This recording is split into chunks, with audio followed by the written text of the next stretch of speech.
Hi folks, you were Tacitus today. Tacitus today, your pushback channel, and thank you for joining this audio live stream. Please listen to this presentation as you would a radio broadcast. This essay, I'd like to talk about the NGOs that have lost their funding. This is the USaid and all the work of Doge in the United States have lost their funding. Now, there are entities, supposed NGOs, they're just radical activist, political activist groups.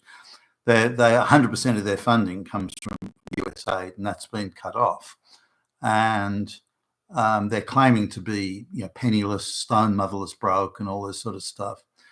And yet they're able to maintain a number of. Sure, they've been cutbacks, but they can maintain a number of staff. So they've cut back from say 150 people to say 30 people.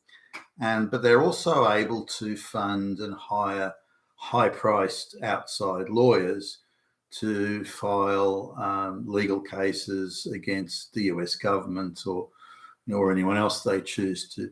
Now, I looked at just one, and I'm sure there's representative of other NGOs, and I don't want to put too much time into this, but they're pursuing a number of cases, and there are a number of lawyers working on the cases in different areas and states of the US, different jurisdictions from, Seattle to Puerto Rico to you name it. So now just looking at just to retain these lawyers in all these areas and to file the documents, that takes quite a lot of money. And if the case is to be pursued to full hearings and multiple filings and directions hearings and, all the legalese and bits of paper going back and forth, all this sort of stuff, they'll be stumping up some serious money. I mean, these lawyers want, $500 plus an hour, and in many cases more than that, if they're going to do any work or show their faces in court and this sort of thing. So we're talking just the lawfare that and then, again, they know they're not going to win their case. They know that it's going to go all the way up to a superior court or even to the Supreme Court, so that the legal fees will run into the multi-millions. And the chances of them getting a verdict in their favor or final verdict before that are very slim. Even if it gets to sort of appeals courts and Supreme Courts at state level, we're still talking big bucks here for the legal. So clearly these people are getting money. Now, just looking at some other communications and some other bits and pieces, it appears that in some cases, I don't know all, but some, these law firms are handling the cases of these NGOs pro bono. That is, the NGO doesn't have to pay any fees. It's all for free.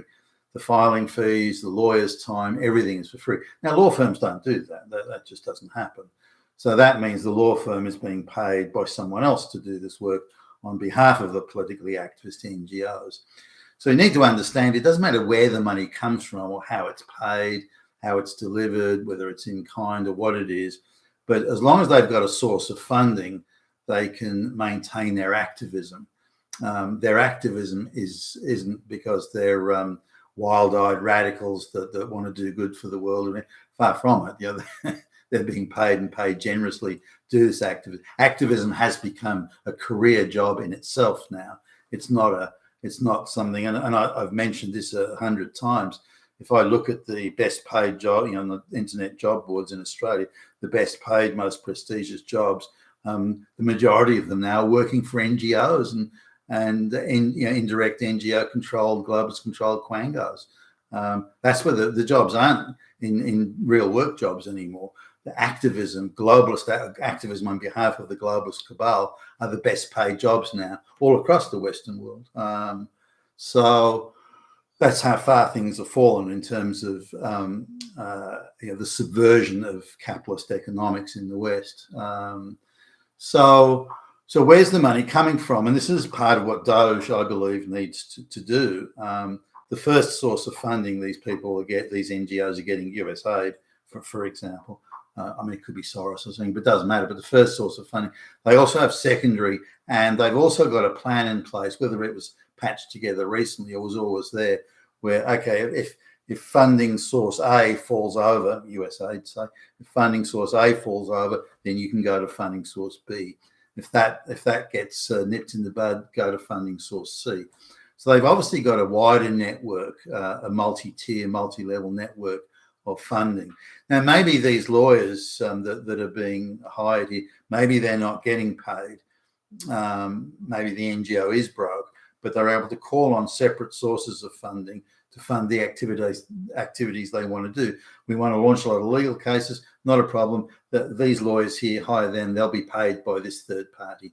We still want to do street demonstrations, placard waving, not a problem. Get that organized. That'll be paid for by those guys over there, and so on. So the NGO can still maintain its position as a hub, and like, you know, project managers of street activism and so on, and pursuing globalist objectives. They can still do that. Just their source of funding changes. Now, it doesn't matter whether their source of funding is USaid or something else. That's irrelevant. But as long as they're getting money, they can do it.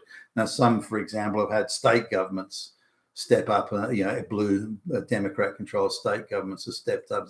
Okay, well, you've lost federal funding, or you've lost USaid, but we'll now pay all your bills, or they can switch from you know, this source, and Soros will pay for it, or whatever. But all of these sources of income, the United Nations will give a grant, and they all need to be chased down methodically and cut off, because as long as these people have got access to these funds, and we're talking vast funds, you know, gazillions of dollars, then they're able to continue their activism and continue their harassment of the Trump administration and so on.